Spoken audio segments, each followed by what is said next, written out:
కంచగచ్చిబౌలిలో central empower committee పర్యటిస్తోంది. క్షేత్రస్థాయిలో కంచగచ్చిబౌలి భూములను committee పరిశీలిస్తోంది. 4 సభ్యులతో ఉన్న ఈ కమిటీ వాస్తవ పరిస్థితులపై అధ్యయనం చేయనుంది. పూర్తి వివరాలను సుప్రీంకోర్టుకు అందజేయనుంది. కాసేపట్లో ప్రభుత్వ అధికారులతో కమిటీ సభ్యులు భేటీ కానున్నారు.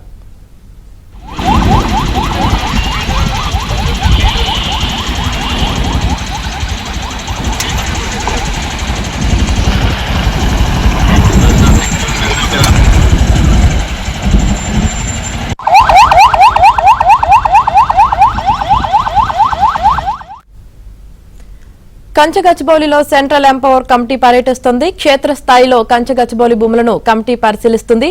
4 సభ్యులతో ఉన్న ఈ కమిటీ వాస్తవ పరిస్థితులపై అధ్యయనం చేయనుంది. ఇక దీనికి సంబంధించి పూర్తి వివరాలు మా ప్రతినిధి మణికంఠ అందిస్తారు. మణికంఠ, కంచగచ్చిబౌలి భూముల వ్యవహారంలో సుప్రీంకోర్టు ఒక కమిటీని నియమించింది. ప్రస్తుతం ఈ కమిటీ నిన్న హైదరాబాద్కు చేరుకుంది. ఈ రోజు ఉదయం 10:30 సమయంలో అటు కంచగచ్చిబౌలి ప్రాంతంలోకి చేరుకుంది. అక్కడ ఉన్న వాస్తవ పరిస్థితులన్నీ కూడా పరిశీలించే ప్రయత్నం చేసింది.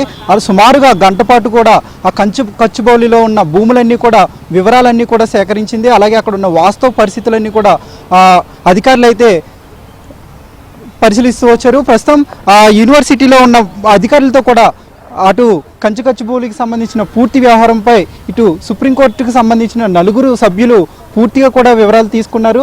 అసలు ఈ కంచగచ్చిబౌలిలో సుమారుగా సర్వే నెంబర్ 25లో ఉన్న 400 ఎకరాల్లో సుమారుగా 100 ఎకరాలు చదును చేశారు.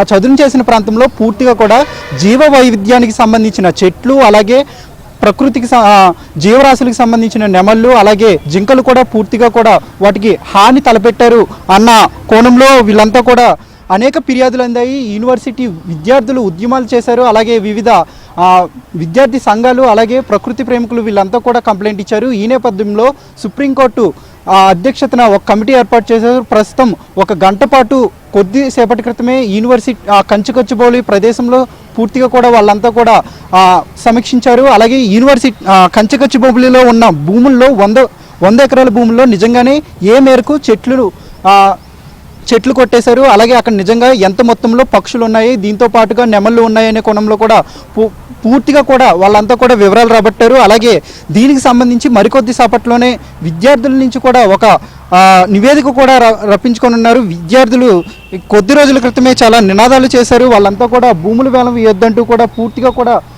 ఒక ధర్నానైతే నిర్వహించారు. ఈ నేపథ్యంలో దీనికి సంబంధించిన కమిటీ సభ్యులు మొత్తం 4 కమిటీ సభ్యులు కూడా మరికొద్ది సేపట్లో ఎంసీఆర్ హెచ్ఆర్డీలో స్టూడెంట్స్ని కలవబోతున్నారు. వీళ్ళంతా కూడా మొత్తం యూనివర్సిటీకి సంబంధించి మొత్తం 5 స్టూడెంట్స్ని అయితే కలవబోతున్నారు. వాళ్ళంతా కూడా విద్యార్థులు యొక్క వాళ్ళ ఆరోపణలన్నీ కూడా చెప్పబోతున్నారు. యూనివర్సిటీకి సంబంధించిన భూములంటూ కూడా విద్యార్థులు గత కొన్ని రోజుల నుంచి వాళ్ళు నినాదాలు చేస్తున్నారు. ఈ నేపథ్యంలో ఈ కమిటీ అంతా కూడా పూర్తిగా ఇవి యూనివర్సిటీకి సంబంధించిన భూములే కాదనే కూడా విద్యార్థుల నుంచి వాళ్ళ అభిప్రాయాలను సేకరించింది. దీంతో పాటుగా ఆ తర్వాత ఏబీవీపీకి సంబంధించిన విద్యార్థి సంఘాల నేతలు, అలాగే ప్రకృతికి సంబంధించిన సంఘాల నేతల నుంచి కూడా పూర్తిగా వివరాలు అయితే రాబట్టబోతుంది.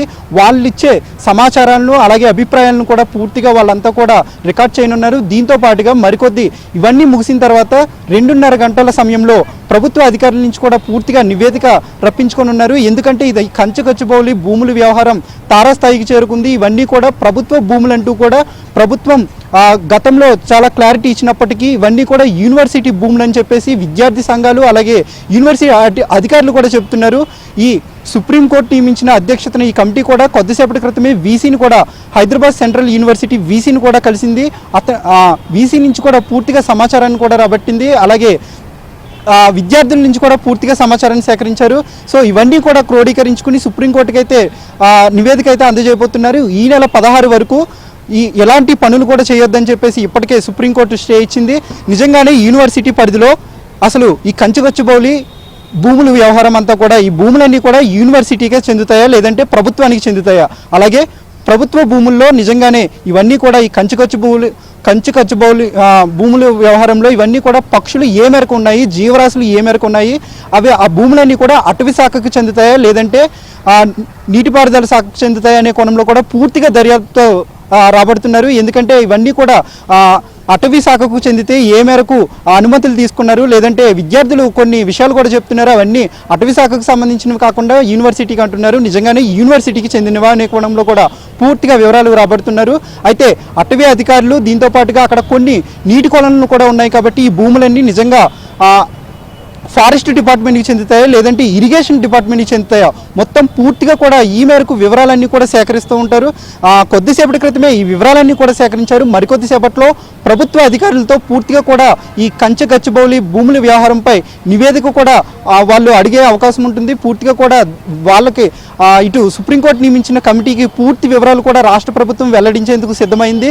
ఎందుకంటే ఈ వివాదం చాలా పెద్దగా మారుమోగిందని చెప్పుకోవచ్చు. రెండు తెలుగు రాష్ట్రాలతో పాటు యావత్తు భారతదేశం అంతా కూడా ఈ వివాదంపై కొద్దిసేపట్లో అయితే ఈ వివాదం ఈ కంచికచ్చు భూముల వ్యవహారంలో విద్యార్థి సంఘాల నేతలు అలాగే యూనివర్సిటీకి సంబంధించిన విద్యార్థులతో కమిటీ సమావేశం కానుంది. వారిచ్చే అభిప్రాయాలను కూడా సేకరించింది. దీంతోపాటు ప్రభుత్వం నుంచి కూడా ఉన్నతాధికారులు కూడా ఈ సమావేశానికి హాజరవుతారు. ప్రభుత్వం తరపున కూడా ఒక నివేదికను పూర్తిగా కూడా ఈ కమిటీ సభ్యులకు సమర్పిస్తారు.